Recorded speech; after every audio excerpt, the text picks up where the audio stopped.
Andhra Pradesh high court November 20 సోమవారం నాడు చంద్రబాబు నాయుడు నైపుణ్యాభివృద్ధి సంస్థ స్కిల్ కేసుపై ఒక చారిత్రాత్మకమైన సంచలనాత్మకమైన సవివరముగా ఒక కోర్టు తీర్పు ఇవ్వటం జరిగింది. ఇది కేవలం తెలుగు రాష్ట్రాల్లోనే కాదు, భారతదేశ రాజకీయ వర్గాలలో, మేధావులలో, విజ్ఞులలో, సాఫ్ట్వేర్ రంగ నిపుణులలో వాళ్ళల్లో చర్చనీయాంశమైంది.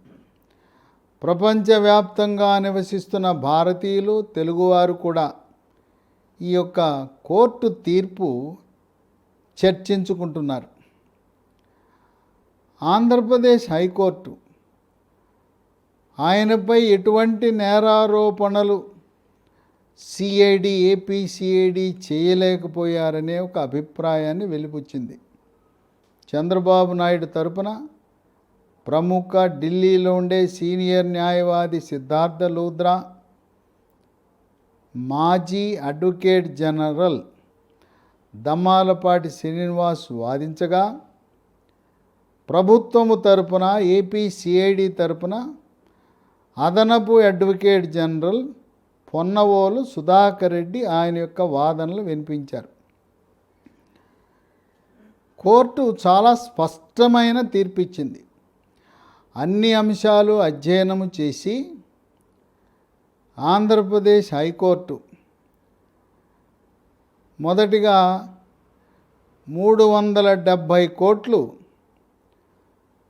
షెల్ కంపెనీలోకి మళ్లించారని, ఆ మళ్లించిన సొమ్ము నగదు రూపములో తెలుగుదేశం పార్టీ అకౌంట్లలోకి వెళ్ళిందనేది సిఐడి యొక్క అభియోగం.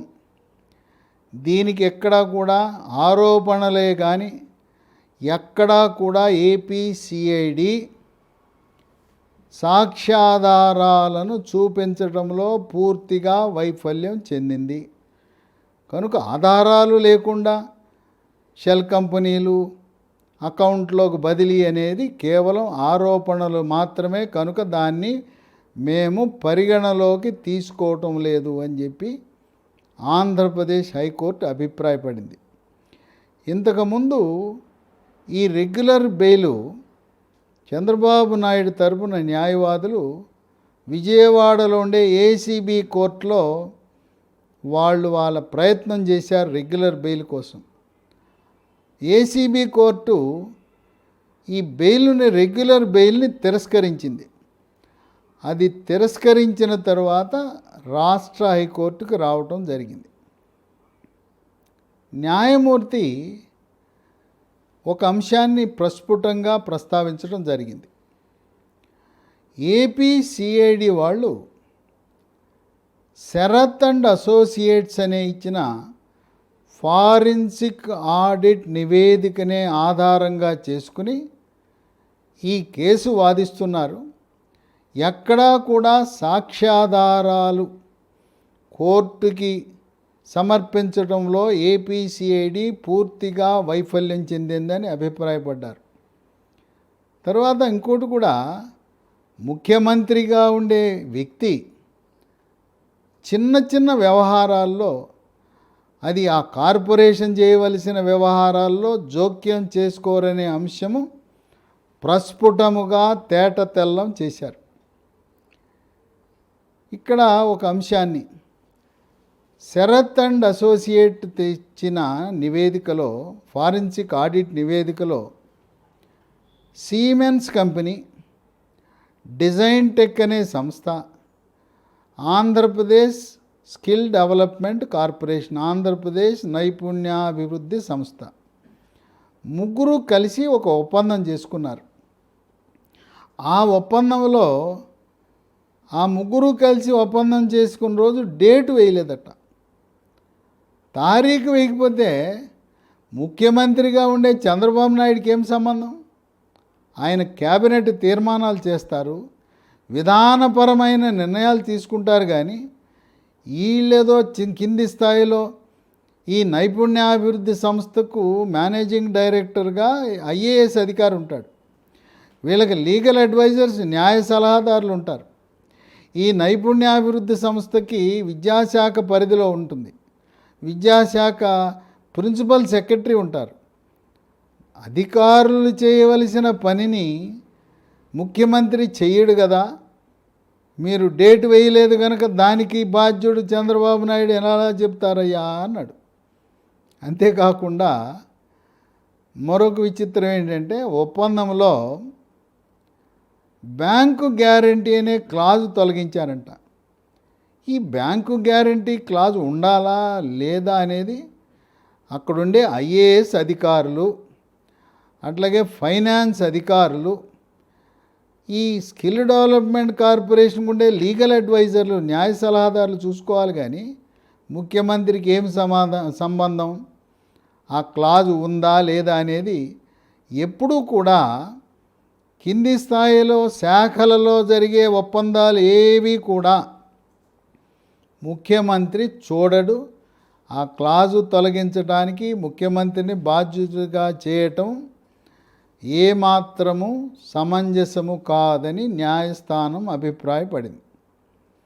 ఇంకొక విచిత్రం ఏంటంటే, ఆ ఒప్పంద పత్రంలో ఎంఓయూలో Siemens managing director Soumyadri Shekhar Bose, ఆ పేరు బదులుగా టైప్ కొట్టేవాడు వాడు సుమన్ బోస్ అని టైపు కొట్టాడు. టైపులో వచ్చిన లోపాలకు చంద్రబాబు నాయుడికి, ముఖ్యమంత్రికి ఏమైనా ముడిపెట్టడం ఏమైనా అది చట్టబద్ధత ఉన్నదా అని చెప్పి ఏపీసీఐడిని ప్రశ్నిస్తే సరైన సమాధానం లేదు. ఏపీ స్కిల్ డెవలప్మెంట్ కార్పొరేషన్ కార్యాలయంలో కంప్యూటర్ ఆపరేటర్ చేసిన ఆ తప్పిదం, పొరపాటు, స్పెల్లింగ్ మిస్టేకు, ఆ మేనేజింగ్ డైరెక్టర్ పేరు సరిగా టైప్ కొట్టలేదు, దానికి ముఖ్యమంత్రికి ఏమి సంబంధమని కోర్టు ప్రశ్నించింది. అంతేకాదు, సంతకాల్లో ఏవో తేడాలు ఉన్నాయంట.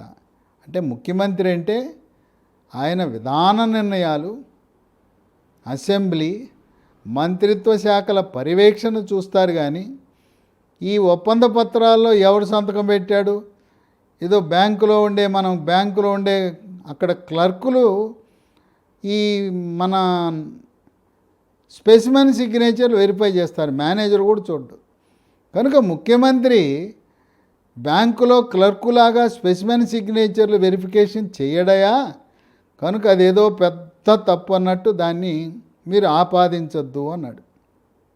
కనుక సంతకాల్లో తేడా, తారీఖు లేదు, టైపు మిస్టేకులు, వాటికి చంద్రబాబు నాయుడుతో ముడివేయటం సంబంధం లేదు. అయినా కేసు 2021లో నమోదు చేశారు. 22 నెలలు అయిపోయింది.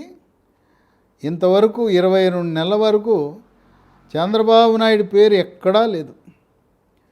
ఉన్న బలంగా ఆయన్ని కేసులో ఇరికించి 37 అని పెట్టి, 37వ ముద్దాయిని పెట్టి అరెస్టు చేయడానికి ఆయన పేరు ఇరికించారు తప్పనిచ్చి అంతవరకు ఇప్పటి వరకు మీరు 141 మంది సాక్షులను విచారించారు. 4000 పేజీల డాక్యుమెంట్ తయారు చేశారు. దాంట్లో ఎక్కడైనా ఏ సాక్షి అయినా చంద్రబాబు నాయుడికి ఈ యొక్క వ్యవహారములో సంబంధం ఉన్నదా అని ఎవరైనా చెప్పారా? ఉంటే ఆధారం చూపించమంటే ఎక్కడా లేదు.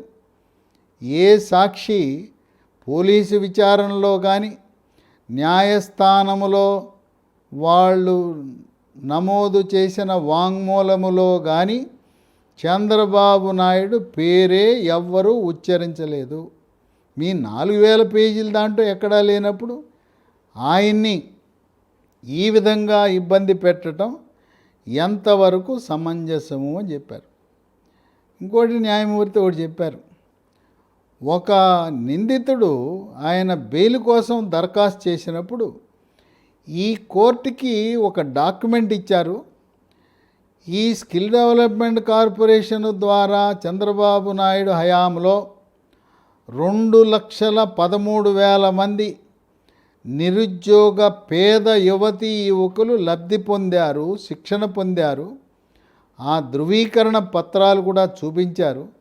వాళ్ళందరూ 2,13,000 మంది ఉద్యోగ అవకాశాలు పొందినట్టు మా కోర్టు రికార్డులలో ఆధారం ఉన్నది అని కూడా న్యాయమూర్తి ఆయన తీర్పులో ఉటంకించడం జరిగింది. అంటూనే ఆయన 53 రోజులు, 73 ఏళ్ళ వయసు, షుగర్ వ్యాధి, గుండె జబ్బు, గుండె సైజు పెరిగింది, హార్ట్ అటాక్ వచ్చే అవకాశం ఉన్నది, కంటి చూపు మందగించి కంటిలో పీడనం పెరిగి శుక్లాలకు ఒక ఆపరేషన్ అయ్యి 2 ఆపరేషన్ కూడా పూర్తి చేసుకున్న వ్యక్తిని, ఒక హై ప్రొఫైల్ వ్యక్తిని, 45 సంవత్సరాలుగా ప్రజాసేవలో నిమగ్నమై 14 సంవత్సరాల పాటు ముఖ్యమంత్రిగా చేసిన వ్యక్తిని 53 రోజులు రిమాండ్లో రాజమండ్రి జైల్లో పెట్టడం ఏమైనా సమంజసమా? దీంట్లో మొదటి ముద్దాయి నుంచి 141 ముద్దాయి వరకు ఎవరిని కూడా నెల రోజులు మించి పెట్టలేదు. అందరూ కూడా బెయిల్ పొందారే. ముందస్తు బెయిల్ ఇచ్చారు, రెగ్యులర్ బెయిల్ ఇచ్చారు. చంద్రబాబు నాయుడు ఎక్కడా మీరు సిఐడి మీ యొక్క వాదనలకు అనుకూలంగా సాక్ష్యాధారాలు డాక్యుమెంట్ రూపంలో ఈ కోర్టుకి చూపించడంలో విఫలమైన కారణం వల్ల మేము చంద్రబాబు నాయుడికి రెగ్యులర్ బెయిల్ ఇస్తున్నామని కోర్టు ప్రకటించింది తీర్పు. ఇంకోటి చెప్పారు, ఈ ఏపీసీఐడి వాళ్ళు ఆదాయపు పన్ను శాఖ అధికారులు చంద్రబాబు నాయుడికి ఈ నైపుణ్యాభివృద్ధి సంస్థ అక్రమ లావాదేవీల్లో పాత్ర ఉన్నట్టు ఇన్కమ్ ట్యాక్స్ ఆదాయపు పన్ను అధికారులు కూడా నోటీసులు జారీ చేశారనేది కూడా అవాస్తవం. ఎక్కడా కూడా ఆదాయపు పన్ను అధికారులు చంద్రబాబు నాయుడికి నైపుణ్యాభివృద్ధి సంస్థకు సంబంధం ఉన్నట్టుగా ఒక్క కాగితము కూడా మీ 4,000 పేజీల్లో కానీ మీరు ఈ కోర్టుకు సమర్పించిన పత్రాలలో లేదు. కనుక ఏపీసీఐడి ఏదో అక్కడ శరత్ అండ్ అసోసియేట్ ఇచ్చిన ఫారెన్సిక్ నివేదిక ఆధారంగా దాన్ని నమ్ముకుని ఒక ముఖ్యమంత్రితో ఆయనపై ఇటువంటి అభియోగాలు పెట్టి ఆరోపణలు చేసి ఒక సీనియర్ సిటిజన్ని ఇబ్బంది పెట్టడం సమంజసము కాదు అని చెప్పి అంతకుముందు 31 అక్టోబర్న ఆయన ఇచ్చిన తీర్పు మధ్యంతర వైద్య సేవల కొరకు ఇచ్చిన బెయిల్ని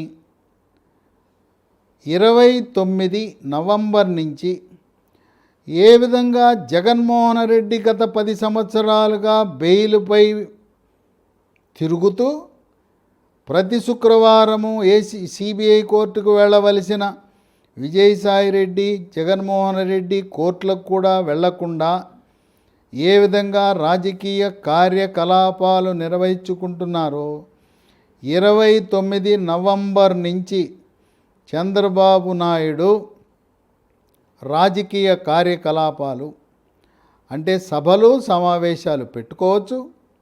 అంతేకాకుండా మీడియా సమావేశాలు, రాజకీయ కార్యకలాపాలు పూర్తి స్వేచ్ఛతో నిర్వహించుకోవచ్చు. మేము 31 అక్టోబరు ఆనాడిచ్చిన మధ్యంతర వైద్య సహాయము కొరకు ఇచ్చిన బెయిలులో మీటింగులు, రాజకీయ కార్యకలాపాలు, మీడియా సమావేశాలు నిర్వహించకూడదు అని షరతు పెట్టాం. ఆ షరతులన్నీ కూడా తొలగిస్తూ 29 నవంబర్ నుంచి పూర్తి స్వేచ్ఛతో చంద్రబాబు నాయుడు తన దైనందిన జీవితంలో అన్ని కార్యకలాపాలు నిర్వహించుకోవచ్చు అని చెప్పి తీర్పునివ్వటం జరిగింది. ఈ సందర్భంగా ఇలా సెంట్రల్ జైల్లో రిమాండ్ ఖైదీగా ఎవరిని పెట్టాలంటే దేశం వదిలి పారిపోతారు అనే వాళ్ళను జైల్లో పెట్టాలి. చంద్రబాబు నాయుడు Z+ కేటగిరీ భద్రత ఉన్నది. ఆయన ఎట్టి పరిస్థితుల్లో దేశం వదిలి పారిపోయే ప్రసక్తి రాదు. ఇంకోటి ఏపీసీఐడి వాళ్ళ వాదనలు, ఈయన సాక్షులను ప్రభావితము చేస్తాడు అని చెప్పి చెబుతూ ఉన్నారు వాదనలో. ఆయన అన్నాడు, జడ్జి గారు 141 మంది వాళ్ళు నిందితులను విచారించారు, 2 సంవత్సరాలు విచారించారు, 4000 పేజీలు మీరు దర్యాప్తు సంస్థ నివేదిక తయారు చేశారు, ఇంకా అసలు ఏమున్నది మీకు? పైగా చంద్రబాబు నాయుడిని అరెస్ట్ చేసినప్పుడు 24 గంటలు ఆయన విచారణ జరిపారు సీనియర్ సిఐడి అధికారులు. మళ్ళీ ప్రత్యేకంగా మరొక 3 రోజులు పోలీస్ ఇంటరాగేషన్ కానీ మళ్ళీ 3 రోజులు విచారణ జరిపారు. అంటే 4 రోజులు విచారణ జరిపారు, ముద్దాయిలందరూ అయిపోయారు. ప్రస్తుతం 141 ముద్దాయిల్లో ఒక్కరు కూడా ఎవరు జైల్లో లేరు. అందరికీ రెగ్యులర్ బెయిలో మధ్యంతర బెయిలో తప్పకుండా వాళ్ళకి ఇచ్చేశారు. అటువంటి సమయంలో చంద్రబాబు నాయుడు 37గా ఉండి ఎక్కడా కూడా సాక్ష్యాధారాలు ఈ కోర్టుకి ఇవ్వటంలో సిఐడి వైఫల్యం చెందింది అంటూనే సిఐడి మీద ఒక రకంగా అక్షింతలు కూడా వేయటం జరిగింది. దర్యాప్తు లోపభూయిష్టంగా జరిగినట్లుగా హైకోర్టు భావిస్తుందనే వ్యాఖ్య కూడా చేయటం జరిగింది. ఇక దర్యాప్తు అంతా పూర్తయినాక ఇప్పుడు సాక్షులను ప్రభావితం చేయటం ఏంటని, ఇంకోటి ఏంటంటే సాక్ష్యాధారాలను తారుమారు చేస్తాడు. మీరు దర్యాప్తు అంతా పూర్తి చేసి ఇప్పుడు సాక్ష్యాధారాలను తారుమారు చేయటం ఏంటి? చేయవలసిందంతా పూర్తి చేశారు కనుక ఈ సాక్ష్యాధారాలను తారుమారు చేయటము, సాక్షులను ప్రభావితము చేయటం అనే అంశాలు ఉత్పన్నము కావు. చంద్రబాబు నాయుడు అన్ని విధాలా ఆయన రెగ్యులర్ బెయిల్ పొందటానికి అర్హుడు అని చెప్పి ఆంధ్రప్రదేశ్ హైకోర్టు అభిప్రాయపడింది. 29న ఆయన ప్రారంభించి జనసేన, తెలుగుదేశం పార్టీ ఇంకా ఏ కార్యక్రమాలు ఏం చేసుకోవాలన్నా స్వేచ్ఛగా చేసుకునే ఇది ఉంది. ఆంధ్రప్రదేశ్ రాష్ట్రమే కాకుండా ప్రపంచవ్యాప్తంగా ఉండే తెలుగుదేశం పార్టీ అభిమానులు, ఎన్టీఆర్ అభిమానులు, చంద్రబాబు నాయుడు అభిమానులు అందరూ కూడా ఆనందోత్సవాలతో నవంబర్ 20న వచ్చిన ఆంధ్రప్రదేశ్ హైకోర్టు తీర్పును స్వాగతిస్తున్నారు. అయితే సుప్రీంకోర్టులో గవర్నర్ యొక్క ముందస్తు అనుమతి తీసుకోవాలి. సెక్షన్ 17A అవినీతి నిరోధక చట్టములో ఉన్న అంశాల గురించి వాదోపవాదాలు ముగిసినాయి. దీపావళి పండుగ తరువాత 23 నవంబర్ లోపల సుప్రీంకోర్టు ధర్మాసనం ఆ ముందస్తు గవర్నర్ అనుమతి గురించి కేసును పూర్తిగా కొట్టివేయటం, దాన్నే న్యాయ పరిభాషలో క్వాష్ అంటారు. ఆ తీర్పు కోసం అందరూ కూడా ఎదురు చూస్తున్నారు. ఆ తీర్పుతో సంబంధం లేకపోయినా ఆంధ్రప్రదేశ్ హైకోర్టు ఇచ్చిన తీర్పు స్పష్టతతో సవివరముగా ఒకవేళ ఆంధ్రప్రదేశ్ సిఐడి ఆంధ్రప్రదేశ్ హైకోర్టులో డివిజన్ బెంచ్కి అప్పీలు చేసుకున్నా, లేదు సుప్రీంకోర్టులో స్పెషల్ లీవ్ పిటిషన్ వేసుకున్నా, ప్రస్తుతము సింగిల్ జడ్జి ఇచ్చిన తీర్పు చాలా సవివరముగా అందరికీ కనువిప్పు కలిగేలా ఆయన తీర్పు ఇవ్వటం అనేది తెలుగుదేశం పార్టీయే కాదు, సాఫ్ట్వేర్ రంగ నిపుణులు, ఇతర దేశాల్లో ఉండే తెలుగు ప్రజలందరూ కూడా హైకోర్టు తీర్పుని స్వాగతిస్తున్నారు. అందరి అభిప్రాయం చంద్రబాబు నాయుడు కడిగిన ముత్యంలా, ఎటువంటి ఇంతకుముందు రాజశేఖర రెడ్డి ఉన్నప్పుడు కూడా 27 కేసుల్లో 27 కమిషన్లు వేసి ఆ రోజుల్లో కూడా రాజశేఖర రెడ్డి కోర్టులకు పిలిచి చెక్క బెంచీల మీద గంటల తరబడి కూర్చుని హింస పెట్టడం అనేది జరిగింది. కనుక ఇప్పుడు కూడా ఆయన ఇబ్బంది పెట్టగలరేమో కానీ ఆయన ఎటువంటి నీతికి పాల్పడడనే దృఢ సంకల్పంతో నమ్మకంతో నిజాయితీగా ఉన్న చంద్రబాబు నాయుడిని కక్ష పగ ప్రతీకారం రాజకీయ కారణాలతోనే ఆయన్ని జైల్లో పెట్టారు.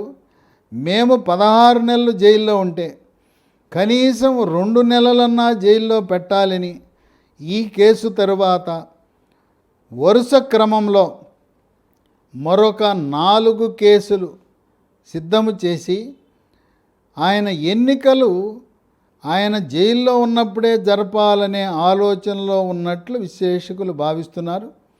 ఆంధ్రప్రదేశ్ హైకోర్టు న్యాయమూర్తి ఎన్నికలు సమీపిస్తున్న తరుణంలో ఒక ప్రధాన రాజకీయ పార్టీ అధ్యక్షుడైన చంద్రబాబు నాయుడిని జైల్లో పెట్టడం, ఆ జైల్లో పెట్టడానికి గల సవివరమైన కారణాలు సమంజసంగా లేవు కనుక అన్ని విధాలా న్యాయపరంగా చట్టపరంగా చంద్రబాబు నాయుడు సర్వ హక్కులతో తన రాజకీయ కార్యకలాపాలు నిర్వహించుకుంటూ ఎప్పుడైనా ఏపీ సిఐడి వారు ఇంకా తదుపరి సమాచారం కావాలంటే ఆయనకు అనుకూలమైన సమయంలో వెళ్ళి తదుపరి ఇంకా ఏమైనా సమాచారం ఆయన దగ్గర నుంచి రాబట్టుకోవచ్చు.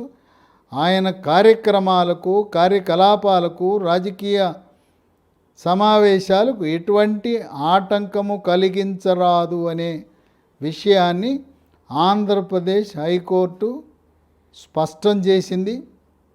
ఇది తెలుగుదేశం పార్టీ శ్రేణులు నాయకులకే కాదు, యావత్ ప్రపంచంలో ఉండే తెలుగు జాతి ఎన్టీఆర్ అభిమానులు, చంద్రబాబు నాయుడు అభిమానులు, అలాగే తెలుగు రాష్ట్రాల్లోనే కాకుండా భారతదేశంలో ఉండే తెలుగువారితో పాటు చంద్రబాబు నాయుడు అభిమానులందరూ కూడా ఎంతో సంతోషంగా స్వీట్లు పంచుకున్నారు. సంతోషంతో ఆనందంతో ఈ హైకోర్టు యొక్క తీర్పుని స్వాగతించడం జరిగిందని విశ్లేషకులు భావిస్తున్నారు.